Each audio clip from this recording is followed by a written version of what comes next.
বেশি ভাজা পোড়া, যেমন আমরা ইফতারিতে সবাই বুট পেঁয়াজ ও ছোলা এগুলো এগুলো যে অনেক তেল দিয়ে রান্না করে, এগুলো খেলে মানে সব একটা স্বাভাবিক সুস্থ মানুষও মানে অ্যাসিডিটি হবে, তার গ্যাস্ট্রিকের সমস্যা আক্রান্ত হতে পারে। তো যথাসম্ভব ভাজা পোড়া এবং হচ্ছে যে প্রসেসড ফুড, এবং আমরা অনেকে যেমন ইয়াং জেনারেশন যারা আছে এরা অনেকে ওই যে চিজি বার্গার এগুলো খেতে পছন্দ করি। তো এই সমস্ত মানে যেগুলো ভাজা পোড়া এবং বাজারের খাবার, এটা অ্যাভয়েড করা উচিত। বরং আমাদের বাসায় যেগুলো রান্না করা তৈরি করা হয় সীমিত তেল দিয়ে, সেটা উচিত। আর পাশাপাশি আরেকটা জিনিস হচ্ছে যে আমাদের দেশে কিন্তু আমরা রান্নায় প্রচলিত সয়াবিন তেল ব্যবহার করি।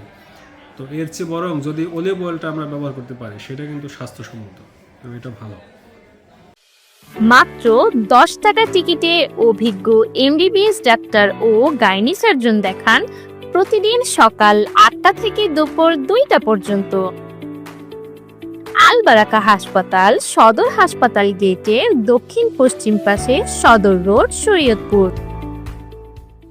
ইফতারের আমাদের আসলে সবারই অনেক প্রচণ্ড আকাঙ্ক্ষা নিয়ে আমরা ইফতার খেতে বসি, এবং আমাদের ইফতারে বসার সময় মনে হয় যে আমরা পৃথিবীর সব কিছু খেয়ে ফেলবো, কিন্তু আমাদের আসলে ধারণ ক্ষমতা লিমিটেড। তো আমাদের সবার ওই সময় যেটা হয় যে সবচেয়ে বেশি লাগে পানির তৃষ্ণা লাগে। তো পানির তৃষ্ণা লাগলে আমাদের এমন জাতীয় খাবার ইফতারে রাখা উচিত, যেমন তরল জাতীয় খাবার, যেমন আমরা একটি শরবত রাখতে পারি।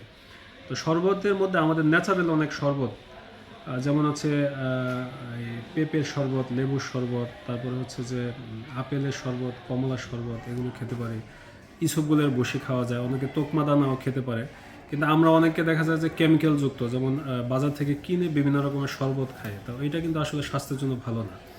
আচ্ছা, 2 নম্বর আরেকটা জিনিস হচ্ছে যে আমরা মানে আমাদের দেশের লোকজন বিশেষ করে মানে অতিরিক্ত ভাজা পোড়া খেতে পছন্দ করি। তো এইটা আসলে ঠিক না, কারণ ভাজা পোড়ায় পুষ্টিগুণ বেশি একটা থাকে না।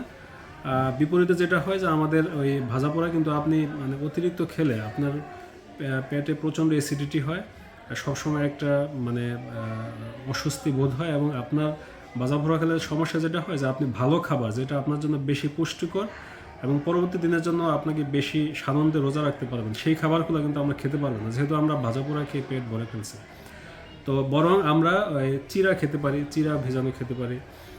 তারপর হচ্ছে যে খেজুর খেজুর খাওয়া, এটা সুন্নত, এবং এটা কিন্তু আপনার খুব এনার্জেটিক, আমাদের সারা শরীরে অনেক মানে ক্লান্ত লাগে, এবং খেজুর খেলে আর যদি আমরা শরবত খাই তাহলে আমাদের ক্লান্তি দূর হয়ে যায়। এবং খেজুরের একটা জিনিস সুবিধা হচ্ছে যে এটা খুব ধীরে ধীরে হজম হয়, যার জন্য আপনাকে একটা সাস্টেন পিরিয়ডে আপনাকে সে এনার্জি রিলিভ করতে পারে, মানে ক্লান্তি রিলিভ করতে পারে।